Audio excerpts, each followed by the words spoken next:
बिस्मिल्लाहिर्रहमानिर्रहीम अस्सलामु अलैकुम वरहमतुल्लाहि वबरकातुहू। देखिए रमज़ान ख़त्म है, आज चांद रात है। आज है 30 रोज़े, क्योंकि हम लोग कैलेंडर फॉलो करते हैं तो इसलिए आज हमारे 30 रोज़े कंप्लीट हो गए। और जो लास्ट मोमेंट की जो शॉपिंग होती ना, वो तो कभी ख़त्म होने वाली नहीं रहती।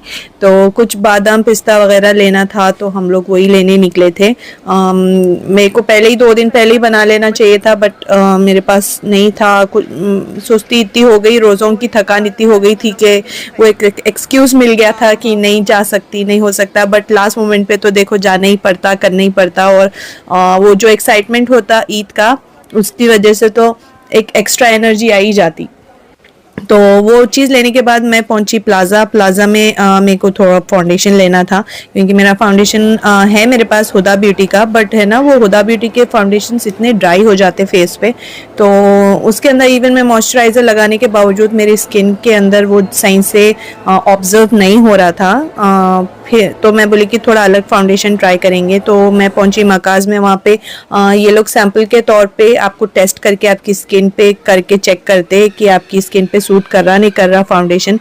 तो मैं वही लेने गई थी और यहाँ पे इतना क्राउड था, वहाँ पे कस्टमर सर्विस देने वाले इतने बिजी थे।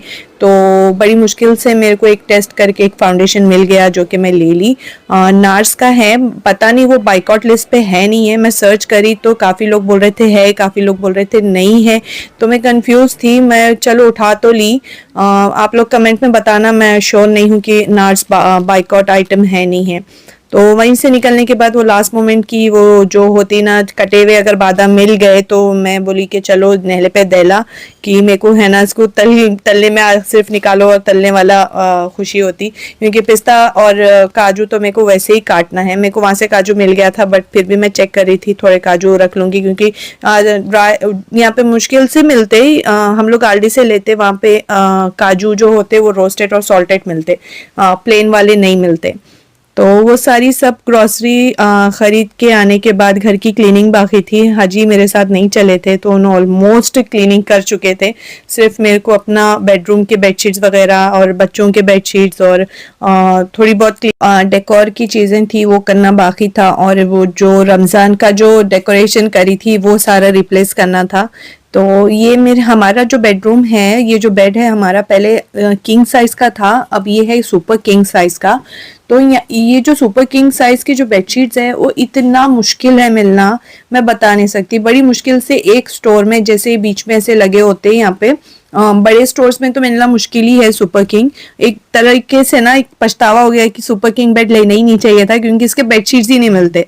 या नहीं तो फिर अगर आप घर में कपड़ा लेके सी रहे तो बात अलग है, और वो चीज़ मेरे से तो नहीं होने वाली। ये जो मैं सुपर किंग नाम की बेडशीट ली, जो कि इतनी मुश्किल से अंदर टक हुई ना, एक साइड से हो रही, क्योंकि मेरे को ना ये वाले अच्छे दिखते, जो फिटेड बेडशीट्स होते हैं ना वो ज़्यादा टिक के रहते हैं। और उसके ऊपर से बिछाने के मेरे को इतने ज़्यादा ना बेडशीट्स बनाना नहीं पसंद। अब मैं एक साइड से टक करी, तीनों साइड से टक हो गए, बट वो जो लास्ट वाला साइड होता ना वो इतनी मुश्किल से टक हुआ, मेरे को लगा कि इसकी इलास्टिक फट जाने वाली है। तो बहरहाल मैं कोशिश करके वन साइड से 2-3 बार मैं चेंज करके देखी, क्योंकि जो सुपर किंग बेड्स होते वो स्क्वायर साइज के होते। कुछ जो किंग होते वो थोड़े से लंबे होते, बट चौड़ाई में उतने नहीं होते। बट ये जो है वो बिल्कुल कंप्लीट स्क्वायर है। तो एक साइड से टक हुआ, एक साइड से नहीं हुआ।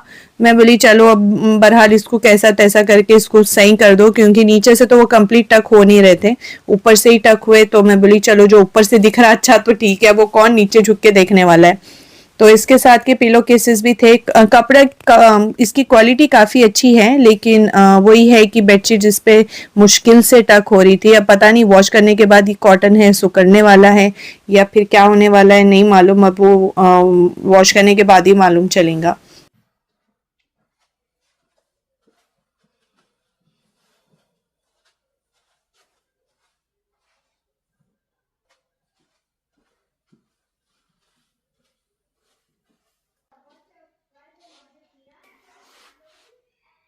ये रहा कंप्लीट लुक बेडशीट का। नीचे से देखिए, ये नीचे से सही से टक नहीं है। खैर चलिए कोई बात नहीं।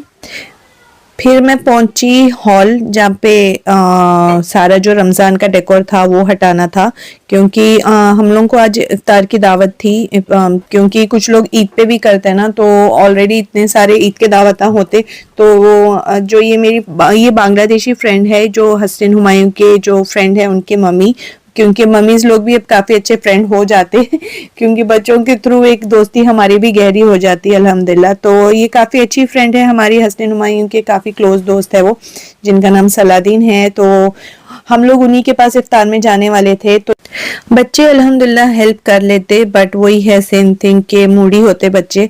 तो मेरी तो इतनी नहीं, हाजी की काफ़ी सुनते। ये देखिए, मैं हसनैन से एक्सपेक्ट नहीं करी थी कि हसनैन इतना अच्छे से फोल्ड करके रखेंगे। इट वाज अनएक्सपेक्टेड, क्योंकि ये लोग रील्स देखते हैं, रील्स में वो जो DIY फोल्डिंग ट्रिक्स जो होते हैं ना, वो देख देख के देखिए हसनैन कितने अच्छे से सीख लिए माशाल्लाह से। इतनी खुशी होती ना जब ये लोग मेरी हेल्प करते, और इन लोगों के लिए अलग से दुआ जो निकलती, वो बात ही अलग रहती, वो दुआ जो दिल से निकलती ना। अल्हम्दुलिल्लाह ये पूरे रमज़ान में माशाल्लाह से सब लोग, इतनी हेल्प हुई मेरी, क्योंकि ऑब्वियसली हमदान छोटा है तो मेरे से उतने एफर्ट लग नहीं रहे। तो बच्चे काफ़ी हेल्प करे, हाजी साहब भी काफ़ी हेल्प करते मेरी अल्हम्दुलिल्लाह। तो ये सारा मैं बोली कि हम लोग वैसे ही रमज़ान की जो ईद होती हम भाई के पास करते, उसके बाद 1-2 हफ्ते के बाद हमारे पास होती। तो ये देखिए हम लोग पहुँचे इनके घर, क्योंकि हम लोग 3 मिनट 4 मिनट लेट पहुँचे। ऑलरेडी इफ्तार स्टार्ट हो गया था और मैं इतनी पैनिक ली गई थी वहाँ पे अंदर, क्योंकि जब आप लेट जाते ना तो आप बहुत ज़्यादा पैनिक हुए हुए रहते कि कहाँ जाओ कहाँ बैठो। अगर जल्दी जाते, और हाजी को इतना गुस्सा आता ना अगर लेट होते, टाइम से जाना उनको अच्छा दिखता, मगर इत्तेफाक से 2-3 मिनट ही लेट हुए थे, but it was not good. क्योंकि इफ्तार में सब लोग वेट करते अजान का और सायरन का। सायरन तो यहाँ होते नहीं, अजान का वेट करते। तो हम लोग वो खाए, इफ्तार खोले। इफ्तार खोलने के बाद बच्चों के लिए कुछ एक्टिविटीज़ थी, जो कि जो स्पार्कल्स क्या बोलते हैं उसको, क्रैकर्स होते हैं ना, तो बच्चे वो कर रहे थे। बाहर काफ़ी विंडी था, तो जो क्रैकर्स थे उसमें आग नहीं लग रही थी। तो पहले तो ये लोग बाहर काफ़ी देर तक ट्राई करे बच्चे, फिर उसके बाद बोले कि नहीं हो रहा, अंदर बाहर फ्रंट यार्ड पे तो मुश्किल है, नहीं लग रहा। तो ये लोग पीछे गए बैक यार्ड में, फिर उसके बाद वहाँ ट्राई करे।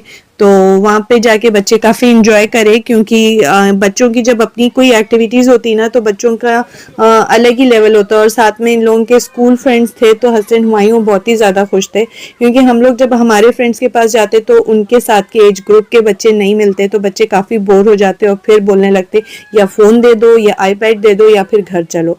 तो जब इनके जो फ्रेंड्स का होता ना, तो हमको भी अलग तरीके से खुशी होती है और एक पीस ऑफ माइंड रहता है कि बच्चे बोर नहीं हो रहे।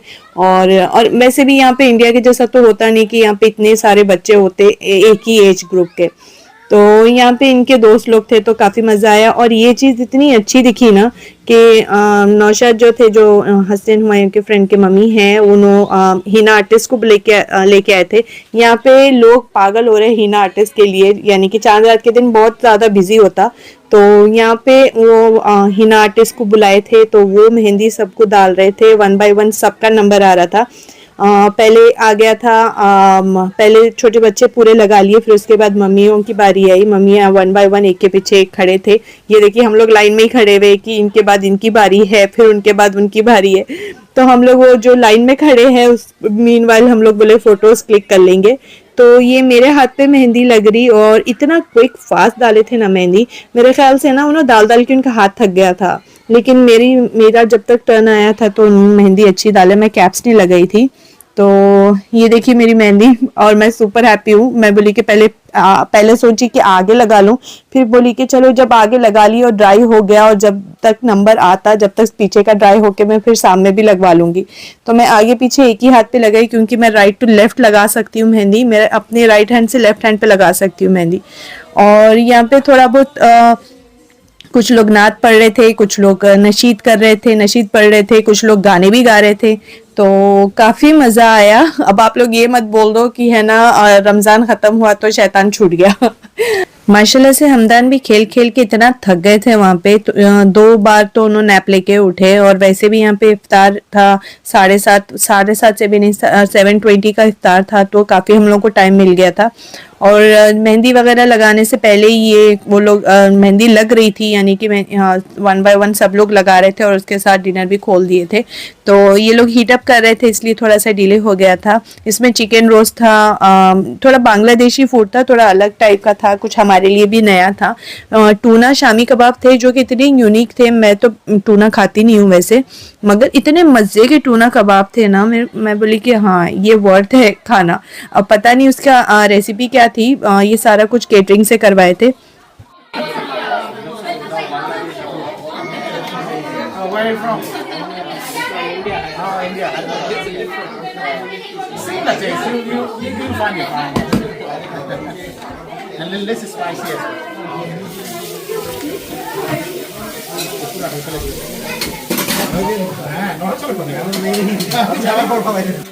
Apu lagi beef lagi Apu. हम दो ऐशो हम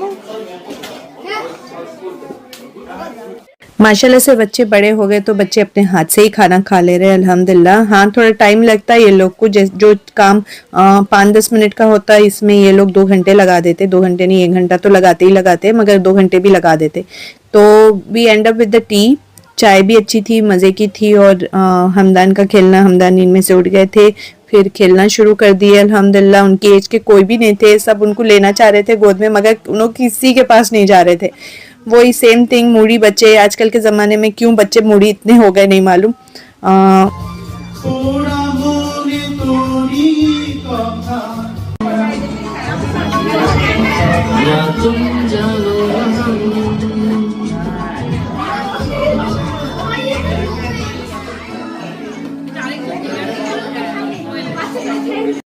हम वहाँ पे इतने सारे फ़ोटोज़ क्लिक करे, फिर उसके बाद खाना चाय सब जब हो गई तो फिर उसके बाद हम निकल गए, क्योंकि नेक्स्ट डे नमाज की तैयारी करना था। लेकिन हम लोग वहाँ से निकल के पापा के घर गए थे, पापा को सलाम करने, चांद मुबारक बोलने के लिए। और जो भी आज ईद कर रहे, कल ईद करे, उन सब को रमज़ान मुबारक हमारी तरफ से और हमारी फैमिली की तरफ से। दुआओं में हमको ज़रूर याद रखना।